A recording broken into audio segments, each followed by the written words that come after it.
ahora a presentar a nuestro tercer invitado. Vamos a cambiar un poquito, como en el lenguaje taurino, un poquito de tercio.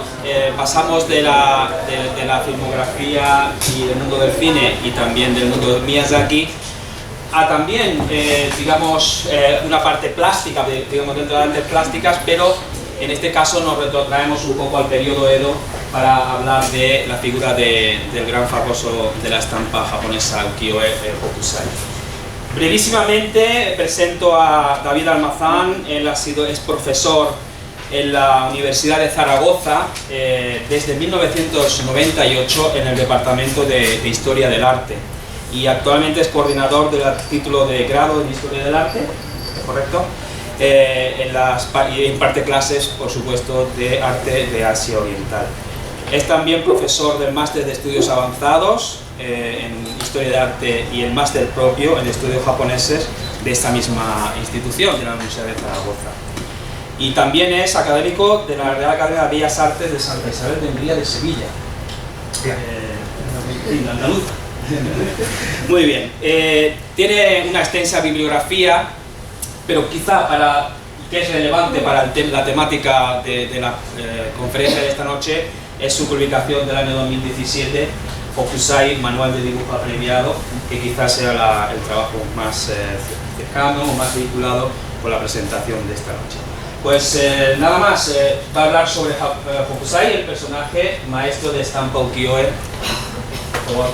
Muchas gracias por la presentación y muchas gracias al público por asistir a esta conferencia, que en cierto modo va a tener una cierta continuidad con lo que hemos visto en las espléndidas conferencias de esta tarde, donde fundamentalmente hemos visto que unos japoneses dibujan muy bien, saben contar historias con dibujos, hacen historias para contar a la gente, y la naturaleza es importante porque forma parte de su cultura. Esto empieza con Ghibli, esto lo podemos llevar exactamente hasta el tema de nuestra conferencia. La cultura popular japonesa, el hacer dibujos para que la gente se entretenga, empezó en un periodo de la historia japonesa donde se dieron las circunstancias perfectas para que esto ocurriera.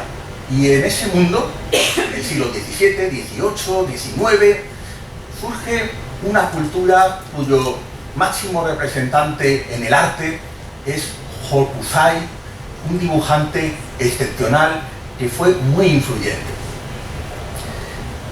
Pongo de momento una imagen del monte Fuji para subrayar cómo en Japón, justamente por su herencia cultural y por sus religiones, la naturaleza siempre está presente. Si tienen que hacer una casa, la hacen de madera.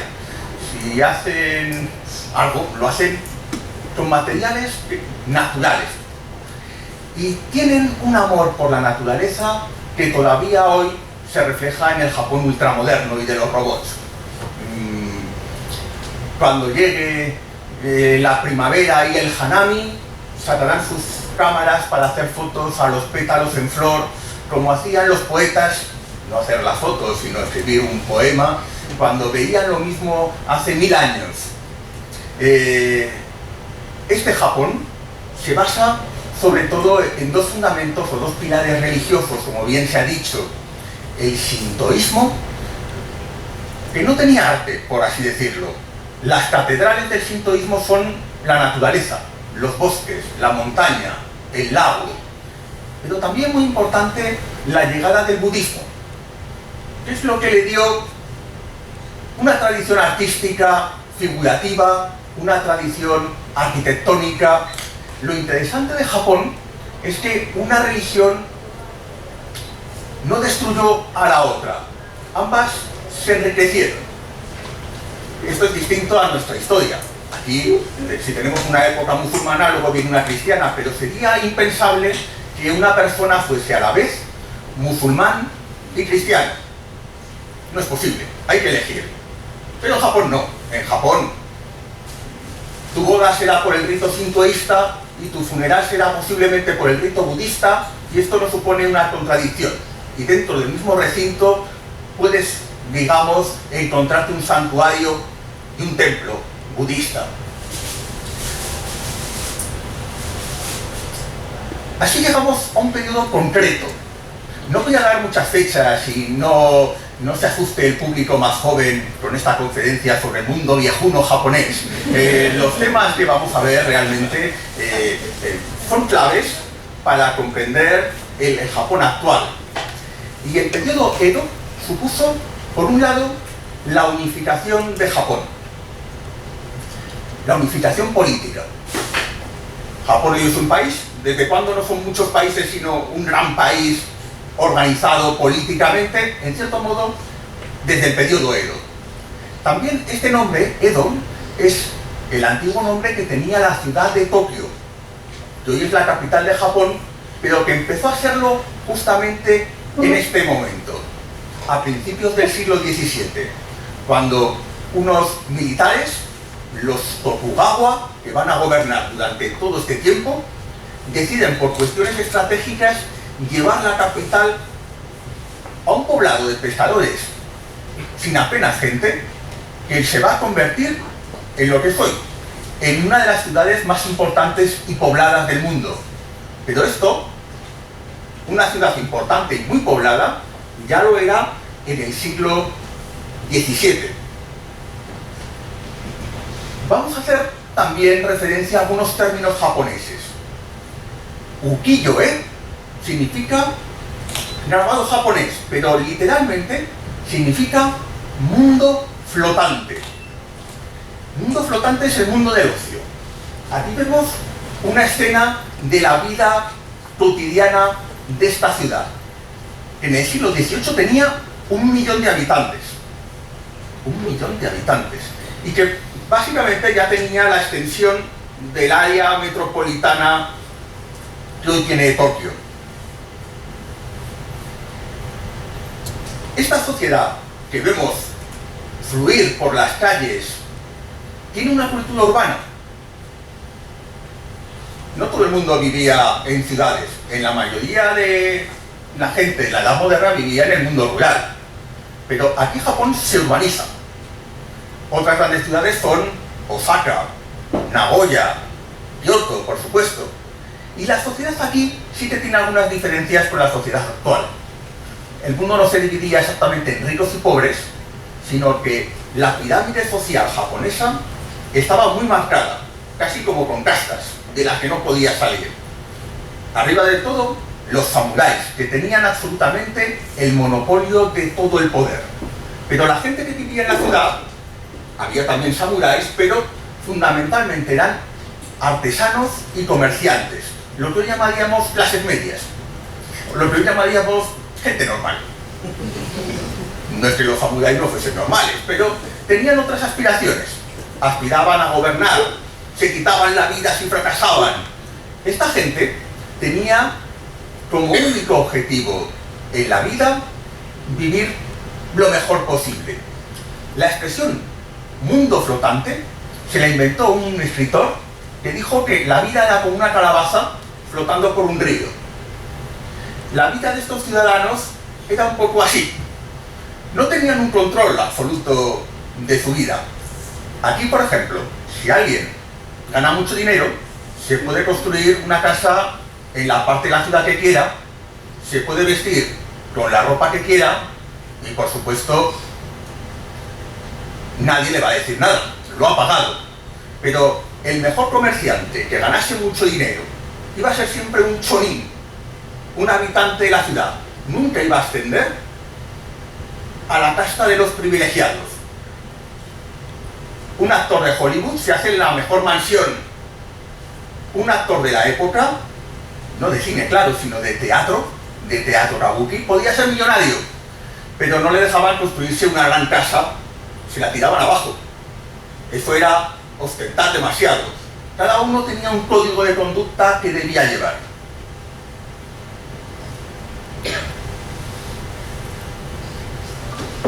Ukiyo-e significa grabado, pero la cultura ukiyo, la cultura flotante, era en realidad la cultura de esa gente, artesanos y comerciantes, que no podían ascender socialmente y que entonces hacían lo que haríamos nosotros con la cartera llena, es decir, vivir de la mejor manera posible. el fin de semana nos vamos a cenar, vamos a buscar un restaurante, nos vamos al cine, nos vamos al teatro, juega el Granada, vamos al partido. Este tipo de cosas, que no es para salvar el alma, ni para mostrar un gran valor, sino para vivir de forma agradable, esta cultura del ocio tan presente en nuestro mundo actual, era la que tenían los habitantes de las ciudades. Y ahora hemos visto cómo transmiten sus ideas los creadores japoneses. Lo hacen a través del cine de animación, de los videojuegos. En el siglo XVII, XVIII y XIX, la forma de comunicación de masas del momento era el grabado. Mokuhanga significa en japonés grabado en madera. De nuevo, este elemento natural que utilizan para la construcción va a ser también el que utilicen para hacer imágenes. Y sería el equivalente a nuestra xilografía, que significa grabado en madera, pero es algo más. En realidad, el grabado en madera es muy antiguo, y ya desde el siglo VIII hay estampas budistas hechas con esta técnica. Si con una tabla de madera dejas en relieve, sobresaliendo un dibujo, una silueta, le pones tinta, apoyas el papel y reproduces. Cuando llegó el budismo y hacían falta muchas imágenes de devoción, se utilizó, y esta técnica vino desde China con los budistas. Pero ya 8 siglos después, la técnica de grabado en madera se empleaba en el mundo de los impresos, en el mundo editorial.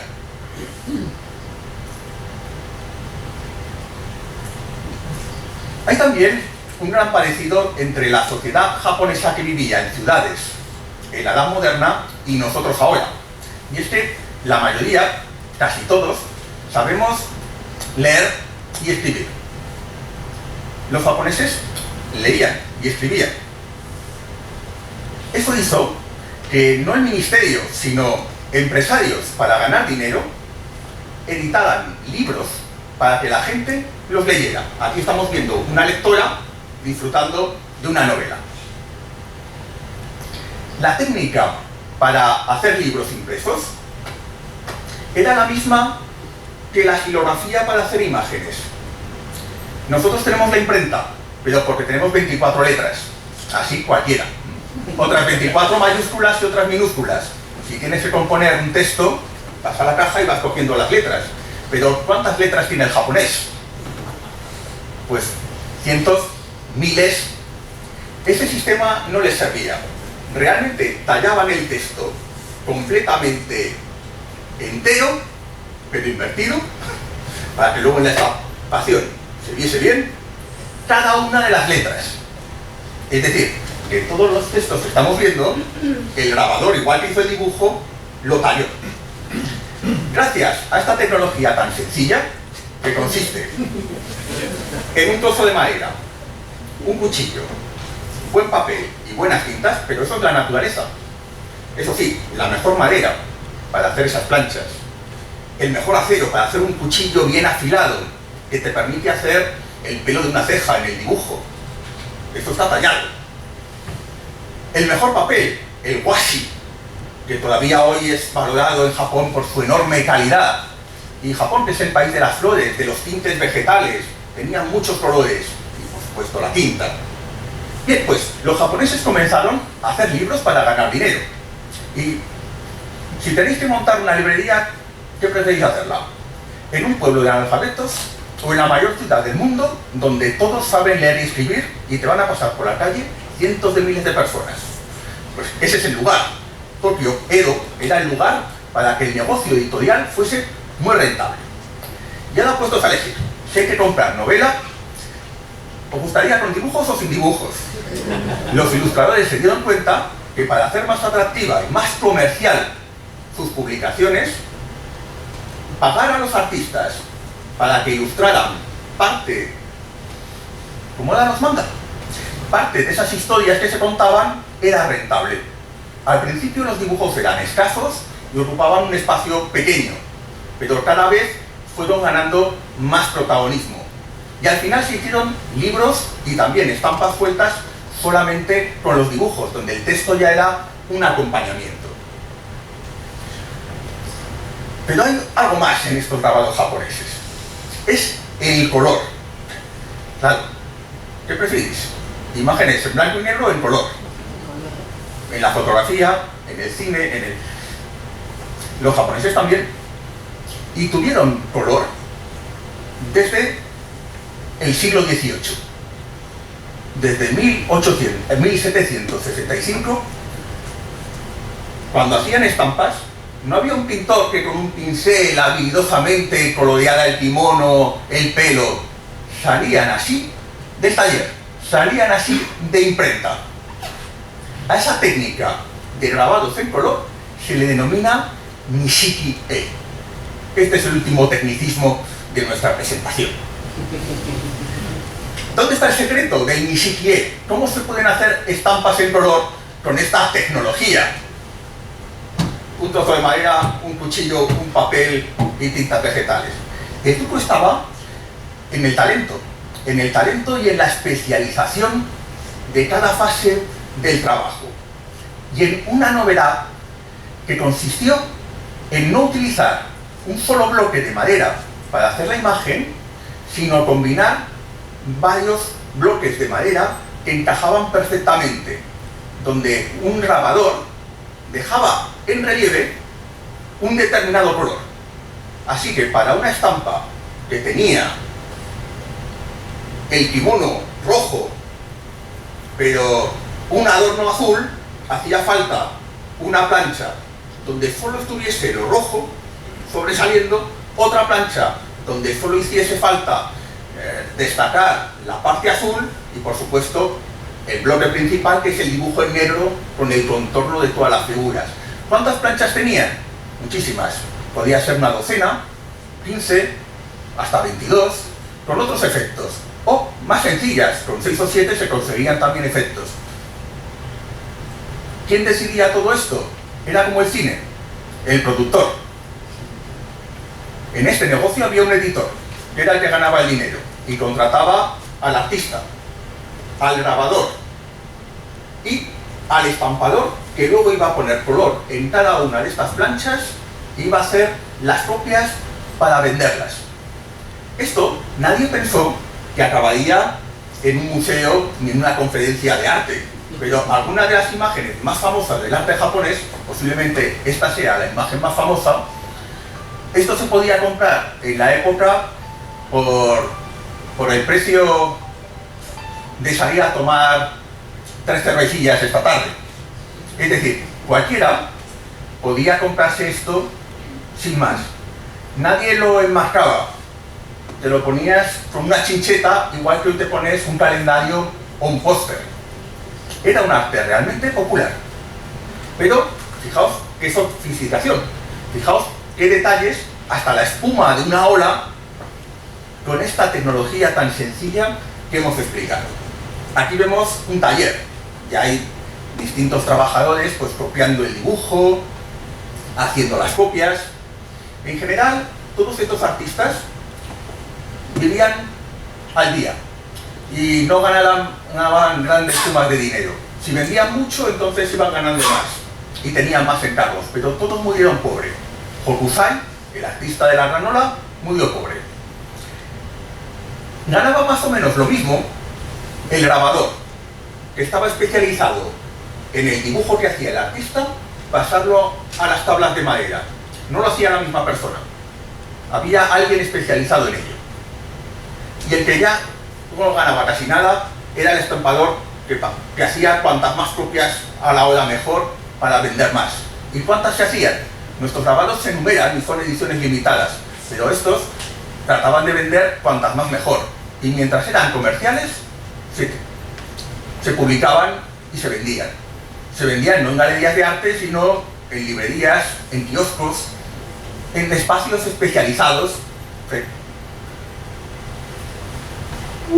Esto es un detalle de cómo son capaces de hacer una línea milimétrica en el grano duro de la madera de cerezo que se utiliza por su resistencia. Apenas se conservan tablas originales de estos grabados. Cuando ya no se vendían, se destruían. Nadie conservaba eso. Esta es una copia moderna para una reedición, pero las planchas originales de la gran ola, como la gran mayoría de estampas, no se conservan en ningún museo. Más interesante que eso es que la técnica para hacer sigue viva. Es decir, ¿qué es más importante? ¿El objeto en sí, que exista una tabla de hace 200 años, o que haya gente que sepa hacerla perfectamente? ¿Qué es más importante? ¿Que se queme en Notre Dame y no sepamos hacerla igual?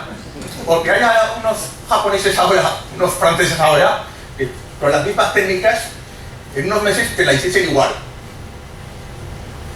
Los templos más antiguos japoneses se reconstruyen cada 20 años, desde hace siglos, y se da más importancia a pasar a la siguiente generación la técnica, el oficio, la sensibilidad, que en sí el propio objeto.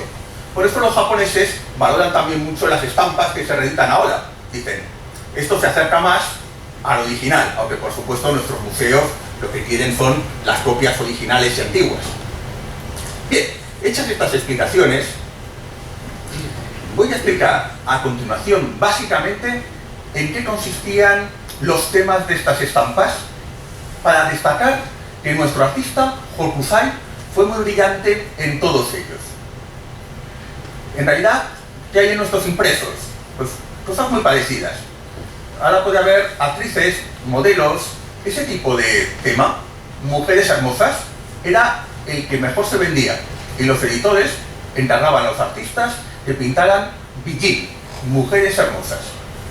No era simplemente mujeres. Estas estampas tienen ingredientes también muy modernos. Por ejemplo, la moda. ¿Cómo sabéis qué hay que llevar este año? ¿Cómo se lleva el pelo? Lo veis en la televisión en las listas de moda. Los habitantes de ese Japón iban a la moda y se fijaban en las estampas de los artistas y en las geishas más famosas para ver qué se llevaba esa temporada. Son también el género donde destacaron grandes artistas como Utamaro, que sobre todo era famoso por representar la sensibilidad femenina de la época.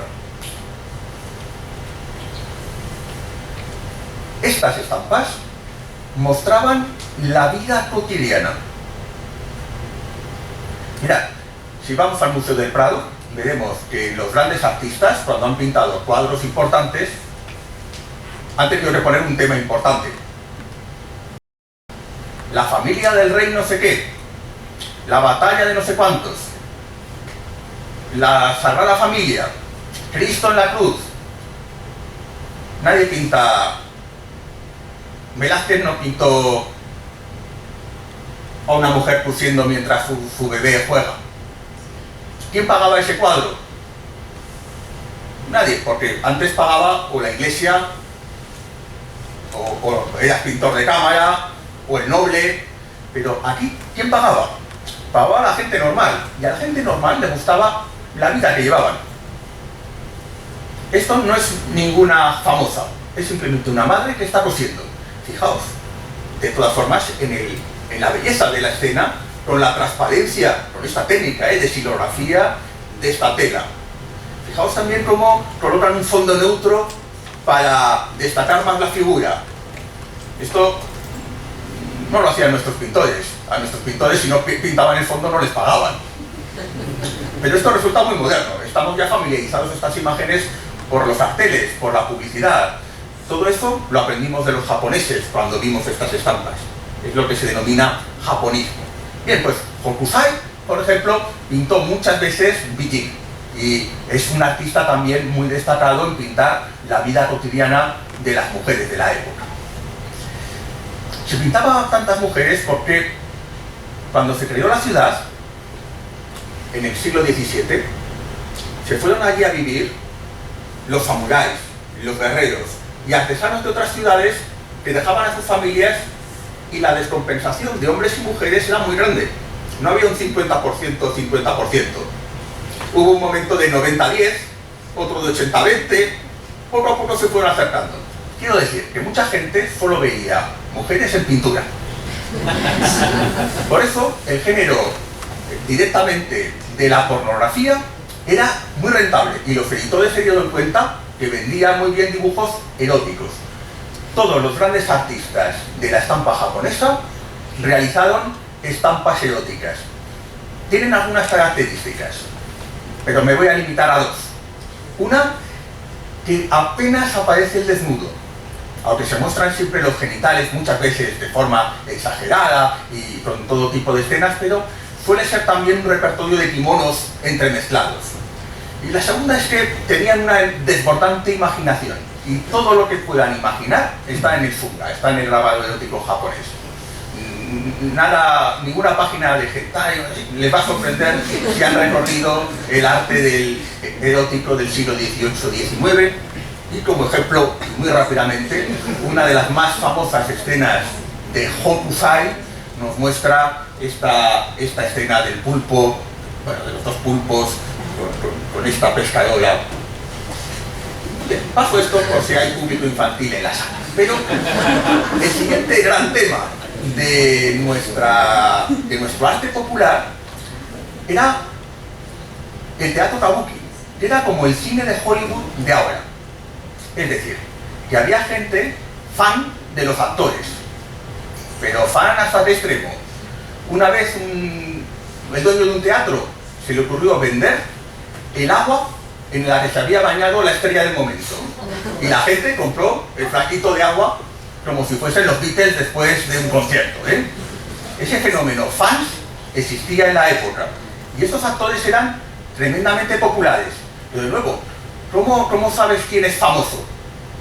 Es famoso al que ves por todas partes. ¿Y cómo podías conseguir estar en todas partes? En todos los hogares. Pues si los artistas que hacían retratos de tus representaciones, podías ser famoso. Esto era un negocio rentable para los dos. Los actores, por un lado, ganaban fama.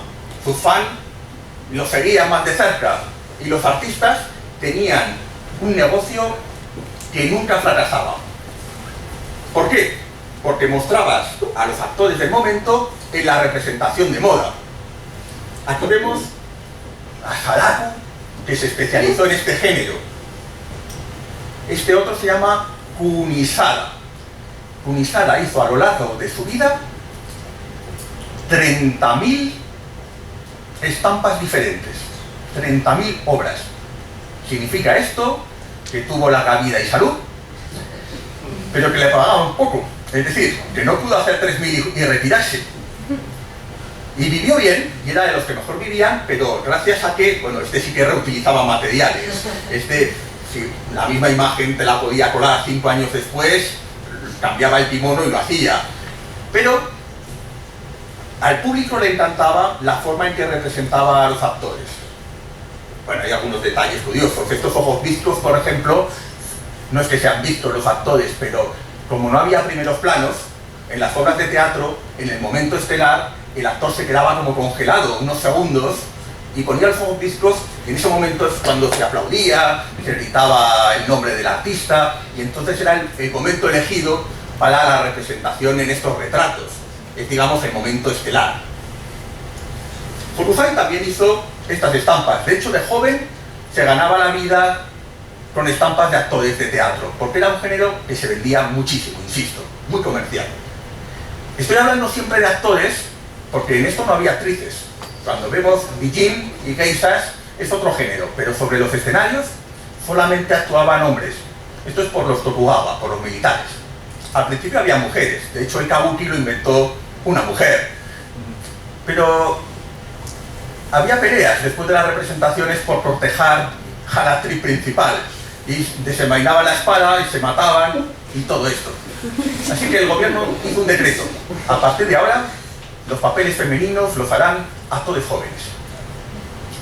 Pasó lo mismo. Los samuráis se peleaban por estos muchachos jóvenes con pelucas, con voz.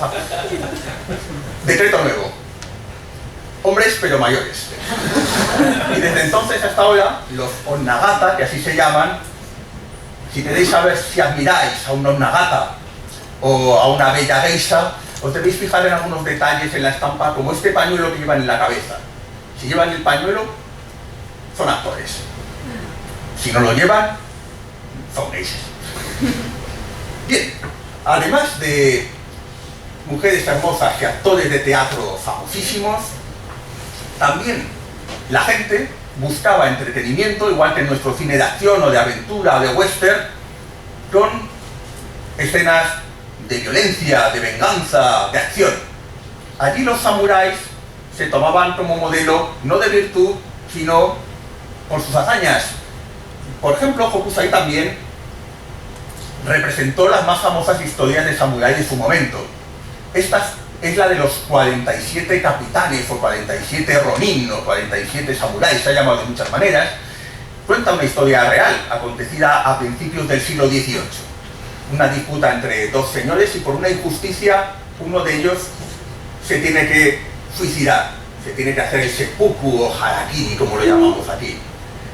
Sus leales seguidores juran venganza, pero el culpable de la intriga sabe que se va a vengar, así que se refugia en su mansión, pone vigilancia, pone espías, y los otros sacrifican su vida para la venganza. Y durante un tiempo, unos años, abandonan a la mujer, se dan a la bebida, fingen que se han olvidado de todo, pero en el fondo, están esperando a que baje la guardia. Y una noche de invierno, aquí la vemos, todos ellos se reúnen, entran en la mansión, dan muerte al traidor, y finalmente ocurrió así.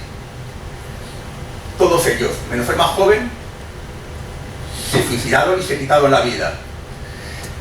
Los samuráis prohibían, los Tokugawa prohibían hablar de política. Aquí podías hablar de sexo, de actrices, de todo, menos de política. Eso estaba prohibido en el ukiyo-e. Pero esta escena enseguida se hizo muy popular. Pasó al teatro, se hicieron novelas y, por supuesto, se vendía muy bien. Era un arte también muy comercial. Era el entretenimiento. También otros luchadores de la época, el equivalente a nuestros deportistas de élite de ahora, nuestro Messi, Cristiano Ronaldo, o el jugador de Granada que meta más goles, pues eso que ahora ocupa los pósters de la población, simplemente, de nuevo, mientras el equipo gane, también tenía un público, y hay muchísimos combates de sumo, o directamente también retratos de los luchadores famosos, que ahora los vemos casi demasiado con exceso de peso, pero en la época incluso ahora son considerados grandes héroes y grandes galanes, digamos que eran considerados gente de gran belleza y que tenían muchísimas admiradoras. Es decir, el mundo del entretenimiento era el mundo del ukiyo-e. Con las diversiones que tenía la gente se hacían los temas para vender. También el mundo de la imaginación, el mundo de los fantasmas. Kuniyoshi, que ha tenido muchísima influencia en el mundo de la ficción, hasta en el mundo del tatuaje.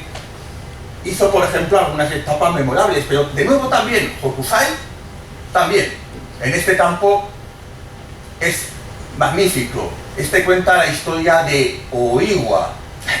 La mujer en esa época pues no tenía el carácter de heroína de las películas de Miyazaki que hemos visto hace un momento. Aún así había algunas, pero en este caso un malvado marido comienza a envenenar a su mujer, que es muy buena, para empezar a salir con la vecina que es rica. Y poco a poco el veneno deforma su rostro y le produce la muerte. Pero va a haber un segundo acto, el de la venganza de la mujer, que se aparece como fantasma y que va a conseguir también su venganza. Pues estas historias eran tremendamente populares. Es decir, esto era como hablar de Superman, de Indiana Jones. Todo el mundo conocía, formaba parte de la cultura popular del momento. Estos son de lo que se nutre las estampas del mundo flotante. Pero hay un último género que hizo que Hokusai destacara por encima del resto de los artistas, que es el de la naturaleza. La naturaleza era un tema clásico, era al que se dedicaban los poemas y las pinturas importantes, era el tema de la alta cultura. Pero ahora, en este periodo Edo, los japoneses pudieron comenzar a viajar por placer. No había guerras, y las carreteras eran seguras. Se podía ir desde Edo, Tokio, hasta Kioto, atravesando unas postas, unas estaciones, por un camino que es el mismo que recorre ahora el tren de alta velocidad Shinkansen. Y se movían ahora millones de japoneses en el tren, antes más despacio, andando, iban disfrutando del paisaje y de las vistas del monte Fuji, miles y miles de japoneses. Hiroshige es uno de los grandes maestros del arte de la estampa japonesa en el paisaje, pero más importante, en mi opinión, fue sin duda Hokusai. Y en esta parte final vamos a ver algunas de las obras más importantes de Hokusai como paisajista. En este sentido, Hokusai pintaba los paisajes que quería ver la gente. Nosotros también tenemos impresos. Ahora paseando por el Albaicín, ves un montón de tiendas donde venden postales. ¿Y qué te quieres llevar de Granada? Pues, ¿qué me voy a llevar? La puesta del sol por la Alhambra, o el patio de los leones. Esos lugares famosos, en japonés, meiso, era lo que editaban los editores. ¿De qué voy a hacer una estampa para que la gente lo compre? Pues de la postal típica de cada lugar. ¿Y qué era la postal típica? Muchas veces un puente, porque había pocos puentes, y cruzar un río era una lata. Si el río era poco profundo, podías pasarlo andando. Pero si era muy profundo, ibas con carga, tenías que pagar a un porteador que te llevase. Y si a mitad de río, que no sabías nadar, sabías leer pero no sabías nadar, a mitad de río, el porteador te dice: habíamos hablado de 3 monedas, pero este peso siempre había que negociar a mitad de río, te salía más caro, así que ver un puente era una alegría. Todo el mundo se sabía dónde había puentes y se compraban estampas de los puentes. Así que Hokusai hizo vistas de los puentes famosos del país, se vendió muy bien. Vistas de las estaciones que hay de tal capital a tal capital, y se vendió muy bien. Y por supuesto hizo también muchas vistas del monte Fuji. Era un lugar especial para los japoneses, porque dominaba el paisaje entre las 2 ciudades principales, y también en la época de Hokusai, no por deporte, no por alpinismo, sino por creencias religiosas, había mucha gente que hacía la peregrinación a la cumbre del monte Fuji, y por lo tanto lo consideraban una montaña sagrada, algo más de un paisaje. También es interesante Hokusai por sus libros, y hablaremos algunos de ellos, sobre todo porque hizo el manga. En el año 1814, en 15 volúmenes, comenzó a publicar el Hokusai Manga. Hoy empleamos manga como sinónimo de cómic, pero en la época de Hokusai no era un libro de historietas. Manga significa literalmente conjunto de dibujos, de bosquejos, de apuntes. Así que es mejor pensar más bien en un repertorio inmenso de todo tipo de cosas que hay sobre el universo. Es completísimo, luego pondremos algunas imágenes. Hokusai tenía un enorme talento, y voy a mostrar algunas imágenes. Sobre todo sorprende su gran imaginación para hacer composiciones. A nadie se le había ocurrido pintar una ola así. Es decir, olas hay en todos los lugares del mundo, no están solo en Japón. Pero Rafael pintó una ola, el Greco pintó una ola, Velázquez pintó una ola. No, eso no quiere decir que no sean grandes pintores, lo son todos, ¿eh? Hay que entender a cada artista en su momento y en su sociedad, en su cultura, en su religión. Pero Hokusai, precisamente por esa vinculación con la naturaleza y también por este interés por sorprender al espectador, ¿qué va a hacer que te compren a ti y no a otro un paisaje del monte Fuji? El monte Fuji es casi un cono perfecto. Si uno dibuja un cono y un arbolito al lado y una nube, ¿en qué te diferencias de otro que se hace el mismo dibujo? Precisamente con esta serie, titulada 36 vistas del monte Fuji, el editor se le ocurrió que sería comercialmente muy interesante ofrecer 36 vistas o más, porque al final hicieron 46, porque se vendía muy bien, es un número convencional, es como aquí decir una docena, pero ya él anunciaba que si esto funciona haremos más. Vistas del monte Fuji, que todo el mundo sabía cómo era, pero desde sitios donde nunca se había visto antes. Y desde luego a nadie se le había ocurrido dibujarlo detrás de una ola gigante. Pero el verdadero protagonista es ese monte Fuji que está casi dentro de un círculo que enmarca esta violenta manifestación de la naturaleza. El agua en Miyazaki nos da para una conferencia, pero el agua en Hokusai nos permite también sumergirnos en toda su obra. Esta obra también es muy famosa, se titula el Monte Fuji Rojo y está pintado desde otra perspectiva. Esta la pongo únicamente para decir que hace unos meses se subastó en Nueva York y se vendió por $500,000. Es decir, fijaos cómo ha subido el precio de 3 cervecillas en su época, en su momento, a $500,000 ahora. ¿Y qué ha pasado entre medio?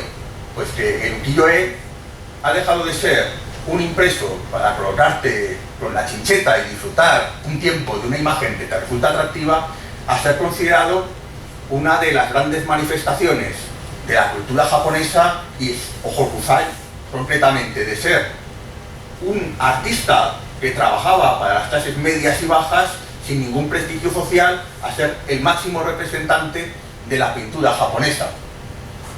Sería algo así como que en el Museo del Prado no estuviese Velázquez o Goya, sino que estuviese Ibáñez, el de Mortadelo y Filemón, el de los tebeos. En la época, a Hokusai lo consideraban como el de Mortadelo y Filemón. Lo consideraban un artista que se vendía a las editoriales para hacer estos impresos comerciales.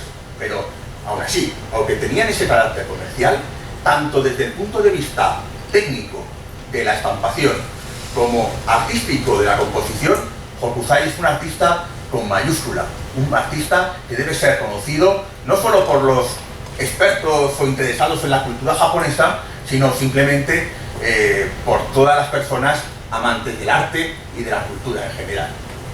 A veces en estos paisajes se introduce el elemento humano, son esos peregrinos que de repente se encuentran con algo sorprendente. En este caso, un gran árbol que por su gran tamaño se ponen a abrazarlo. Casi parece como que Hokusai llevase una cámara fotográfica para pillar el instante decisivo en donde sucede algo especial ese día. Pero en realidad no es nada especial lo que pinta. Pinta la vida cotidiana de cada momento. No pinta el gran momento donde pasó el shogun con su... No, pinta el momento donde los campesinos van al molino y donde un niño se entretiene con una tortuga que lleva atada y que le va a dar de beber. Esa vida insignificante, ese mundo flotante, es el tema de Hokusai. Está destacada por su composición. No todas están hechas desde la capital donde vivía Hokusai, en Edo, sino que, siguiendo los caminos principales, Hokusai mostró el monte Fuji desde varios sitios. El más lejano era Nagoya, y desde aquí estamos viendo el monte Fuji desde un sitio donde casi no se puede ver. Pero fíjense cómo en la composición aprovecha la forma circular del tonel para dirigirnos la mirada directamente al monte Fuji, que por su tamaño no tiene ninguna importancia, pero que dentro de esa composición directamente el ojo nos lleva allí. Muchas veces lo que hace es coger un paisaje muy conocido y utilizar el puente o el tonel para enmarcar allí la ubicación del monte Fuji. Otras son muy imaginativas. Fíjense que el reflejo del agua no refleja la montaña que vemos arriba. Aquí dibuja el monte Fuji desde la parte de atrás, desde donde no se ve desde la capital, y en el reflejo pinta el monte Fuji que todo el mundo tiene en la memoria. Es una doble imagen, muy elaborada. Y esta otra también tiene el monte Fuji, pero el tema es el viento. Y fíjense cómo con el dibujo con la forma de los árboles, con este ritmo en zigzag, es capaz de hacer una imagen dinámica, en movimiento. Es este talento de Hokusai para observar la realidad, para captarla, para saber luego representarla con un gran talento, con un gran oficio, lo que hace de Hokusai un genio. Funcionó también las 36 vistas del Monte Fuji, que el editor le dijo: vamos a hacer un libro con 100 vistas del Monte Fuji, que fue también otro éxito. Lo hizo en 3 volúmenes. Algunas imágenes son reconocibles. Esta, por ejemplo, de la ola, pues nos remite a la famosísima granola. Traigo este libro porque en su prólogo Hokusai hace una declaración que lo define como un gran maestro. Allí escribió: desde los 6 años tuve la manía de dibujar la forma de las cosas. A los 50 había producido un gran número de dibujos, pero antes de los 70 no hice nada que mereciera la pena. Y seguí. A los 73, que es cuando afrontó esta ola, la gran ola, y esa energía no es la de un joven muchacho recién licenciado en la Facultad de Bellas Artes, es la de un maestro que lleva dibujando desde los 6 años. Y dice: a los 73 creo haber adquirido algún conocimiento sobre la estructura verdadera de los seres naturales, animales, plantas, árboles, peces, insectos, y acaba así. Pero creo que cuando cumple 80 habré progresado notablemente. A los 90 alcanzaré el misterio de las cosas. A los 100 haré una obra asombrosa. Y a los 110, ahí se pone el listón, cuanto dibuje, aunque sea una línea, poseerá el soplo de la vida. Yo, que vengo de Zaragoza, cerca de donde nació Goya, me viene enseguida esta imagen del maestro aragonés que tituló Aún aprendo con este anciano avanzando. Bien, pues la obra de 100 vistas del Monte Fuji se ha publicado recientemente en castellano, con explicaciones. Aquí pueden ver algunas imágenes de aspectos mitológicos, de la diosa que habita la montaña, del primer budista que subió al Monte Fuji para meditar, de los peregrinos que ahora subían y bajaban. No sabemos, pensamos que no lo hizo, pensamos que Hokusai nunca subió al Monte Fuji, pero aún así dibujó a los peregrinos que subían, porque el editor sí que subió y formaba parte de una secta de peregrinos al Monte Fuji, tenía mucho interés en promocionar la montaña. No sé si alguien ha subido al Monte Fuji. Los japoneses dicen que quien no sube al Monte Fuji es tonto, pero que el que sube 2 veces es más tonto todavía. O sea, que no sea para tanto. Fíjense aquí los peregrinos dando la vuelta al cráter una vez que han alcanzado la cumbre.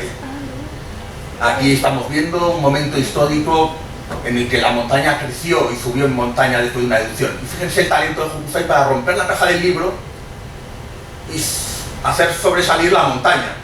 Esto lo hemos visto muchas veces en el manga y ya no nos llama la atención, pero estos japoneses ya lo hacían en sus libros. Muchos recursos visuales existían. Y, por supuesto, la vida cotidiana forma parte con también una gran imaginación en las composiciones para mostrarnos el Monte Fuji como nadie lo veía, en un bosque donde trabajan los leñadores. Un día de nieve, dejando simplemente en blanco la plancha de madera para reproducir este efecto. Aquí el Monte Fuji detrás de un bosque de bambú. El Monte Fuji reflejado en el agua, pero esta vez con unos gansos remontando el vuelo. Aquí con otra fantástica ola que no pone en peligro a nadie. Y aquí entre las piernas de un tonelero que está trabajando sin más. Desde lo alto de una pagoda de su ciudad.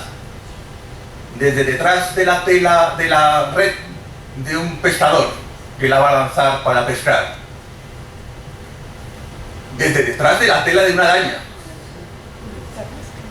Y esta, que es la última imagen, es el Fuji de una sola línea. Y con una sola línea hizo todo este dibujo. Además de este fantástico libro, vamos a acabar nuestra intervención presentando unas breves imágenes de dos grandes obras muy vinculadas con el manga. Una, el propio manga de Hokusai. Hoy tenemos Google Imagen, y si queremos saber cómo es un avión de la Segunda Guerra Mundial japonés, vemos un montón de fotos. El manga te muestra todo, no aviones de la Segunda Guerra Mundial, sino todo lo que había en vida de Hokusai. Rocas, luchadores de sumo en todas las posiciones, gente sumergida en el agua, buceando con un caballo, con flotador, sin flotador. Todo lo que os podéis imaginar lo observó y lo dibujó. Se pegó mucho tiempo viendo olas, viendo remolinos, viendo el comportamiento del agua, de los ríos, de la costa. Los luchadores de sumo, que ahora no están luchando, sino comiendo, bañándose. La cara que ponen los ciegos.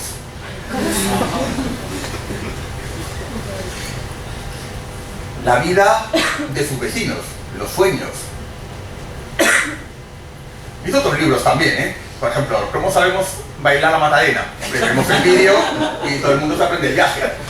Pero en la época de Hokusai ponía de moda el baile del verano. Y esto es el baile del abanico. ¿Cómo se baila? Gracias a esta tecnología podían transmitir información. Nosotros tenemos el teléfono, el internet. Transmitimos imágenes y conocimiento con las imágenes. Japón tenía esta tecnología al alcance de la gente mucho antes. ¿Cómo montar un mueble? En Ikea. Anda, que lo escriba Cervantes, pero que no nos ponga dibujos. No sabemos montarlo. Ya con el dibujo nos cuesta. Pero por todo eso y por la importancia de la imagen, las últimas imágenes de la presentación, las últimas diapositivas, van a estar dedicados a un libro que me parece también sorprendente y muy moderno.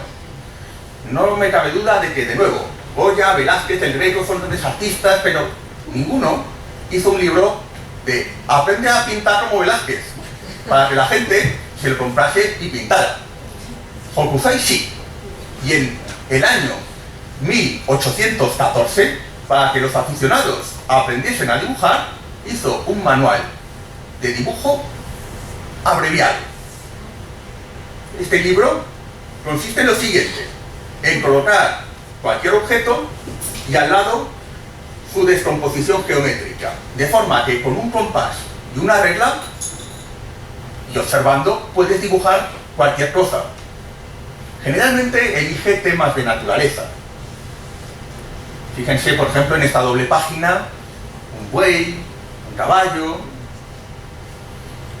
aquí unos pájaros. Claro, el pájaro sale del huevo, entonces con huevos puedes dibujar pájaros. Casi parece una broma, pero son muy efectivas. Y todo tipo de imágenes, vinculadas con el agua incluso, las podemos ver aquí, todo tipo de personajes. No hay nada que se le resista. Hokusai tiene el ojo adiestrado para rápidamente, con unos rombos, con un círculo, darte las claves para dibujar cualquier cosa. Y él te dice, haz estos ejercicios, pero no se trata de que en tus pinturas lo reproduzcas tal cual. Estos son ejercicios para que aprendas a ver la naturaleza y descomponerla en estas formas esenciales. Por ejemplo, dioses de la mitología, bailes, un poeta. Entonces, ¿por qué Miyazaki dibuja tan bien? Porque aprendió. ¿Por qué hay tantos mangakas en Japón? ¿Por qué hay tantos dibujantes? No es ciencia infusa, es porque estudian y aprenden a dibujar. Pero ¿desde cuándo iban los japoneses enseñando a un nivel popular para hacer estampas para la gente? Pues no es un producto del siglo XXI, que parezca esto muy moderno. Este tutorial de YouTube es un manual impreso, insisto, en 1814. Por todo esto decía que conocer la cultura japonesa del periodo Edo es muy interesante y enriquecedor para valorar y comprender la cultura popular del Japón actual. Muchas gracias.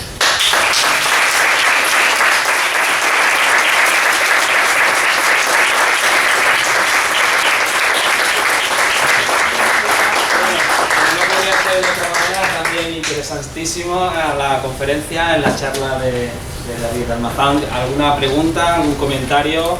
Sí, adelante. Yo tengo una pregunta, que es que si antes hemos dicho que uno de los artistas tuvo que hacer 30.000 dibujos en su vida, todos estos dibujos que hemos visto de Hokusai, obviamente él tenía que ir hasta el lugar, ¿no?, para verlo y dibujarlo, por lo general. No. ¿Cómo le daba tiempo?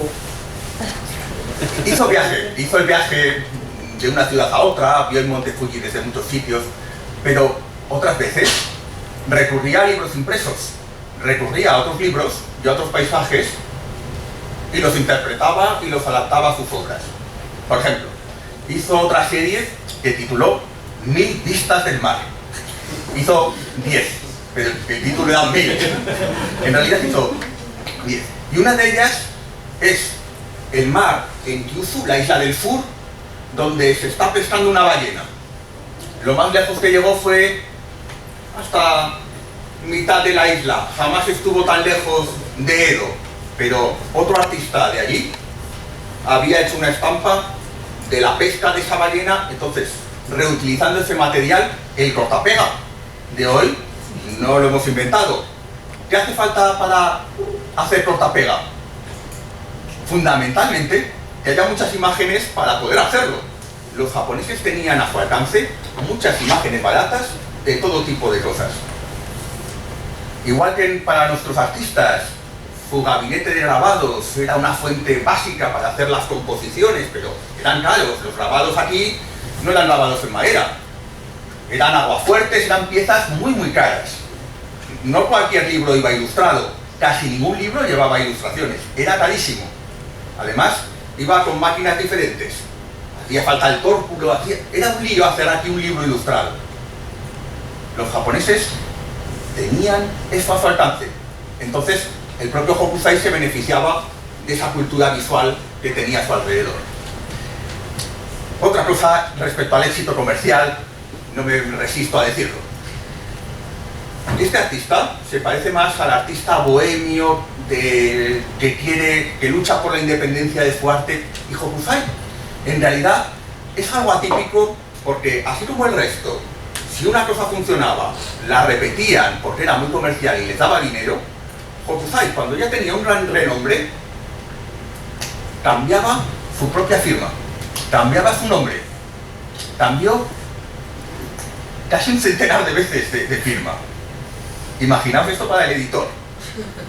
Cuando ya sabe que poner el nombre de Hokusai supone un éxito de ventas, va el artista y te dice, no, que ya no me llamo así, que ahora me llamo Itsu, el renacido. Y ya ponían el renacido, antes llamado Hokusai. Pero un tiempo, esto era muy habitual en él. También se cambiaba de casa muchas veces y es un personaje realmente singular. De hecho, puede ser perfectamente un héroe de un manga o de un anime. Y recientemente se hizo uno, con la perspectiva de su hija, otra gran artista. Y el anime Miss Hokusai, ¿verdad?, de Hata, es una obra maestra que les recomiendo también para completar esta visión del maestro japonés. Yo creo que este es un buen punto final. Bueno, quería, a ver, una pregunta más, que ya son las casi. ¿El grabado japonés tuvo influencia sobre el grabado occidental? Muchísima. A eso se denomina japonismo. Todos los artistas importantes del siglo XIX, que es cuando Japón, tras los Tokugawa, se abre al exterior, todos tenían estampas japonesas. Todos. Cada uno lo que le interesaba. Por ejemplo, Monet y los impresionistas tenían muchos paisajes. Y en la casa de Monet, en Giverny, donde tiene su jardín, allí estaban las estampas japonesas. Van Gogh tuvo 350 estampas que se conservan en el Museo Van Gogh. Y este era pobre, y no vende un cuadro. Pero hasta hizo copias al óleo de estos maestros. Sí. Sí, sobre estilos y todo eso sí que... pero mi pregunta era más bien por la técnica. Como si se aprendió algo de la técnica. Sí. Sí, estaba muy equipados con... Menos, pero hubo también algunos artistas que aprendieron a hacer la técnica de la xilografía. No tanto. ¿Por qué? Porque la mayoría hacían pinturas al óleo. Y la técnica es muy difícil adaptarla a Europa. Aquí el artista quiere, desde tiempos de Goya, dejar su huella. Es el que hace el dibujo, pero también el que graba, el que quiere tener un control. El ukiyo era este arte tan especializado. Y algo tan sencillo como la madera que se emplea, es difícil conseguirla. Algunos artistas estuvieron en Japón y aprendieron allí, pero fue un poquito más tarde. Algunos otros también experimentaron, y en Francia y en el siglo XIX y a principios del siglo hay artistas excelentes, que además adaptaron los temas. Ya no hacían las 36 vistas del Monte Fuji, sino las 36 vistas de la Torre Eiffel. Bueno, pues un aplauso.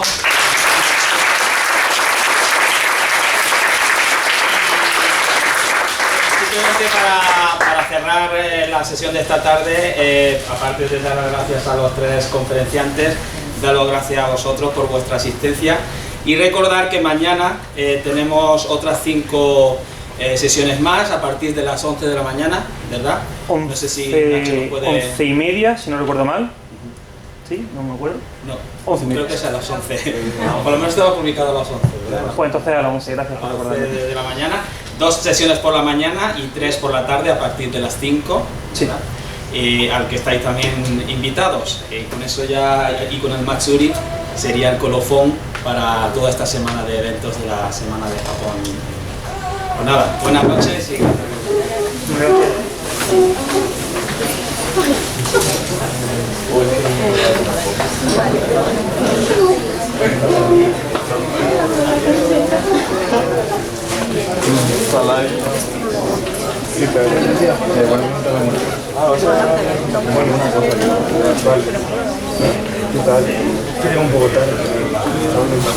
Perdona, ¿te acuerdas quién tiene lo de las tapas? Sí, Nacho. Chico. Voy a preguntarle. hasta luego. Las tapas.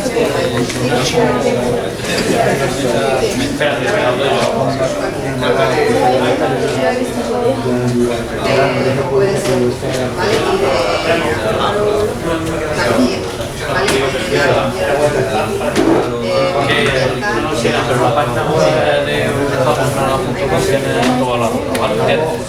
Japón y Granada. Y ahí lo tiene toda la ruta y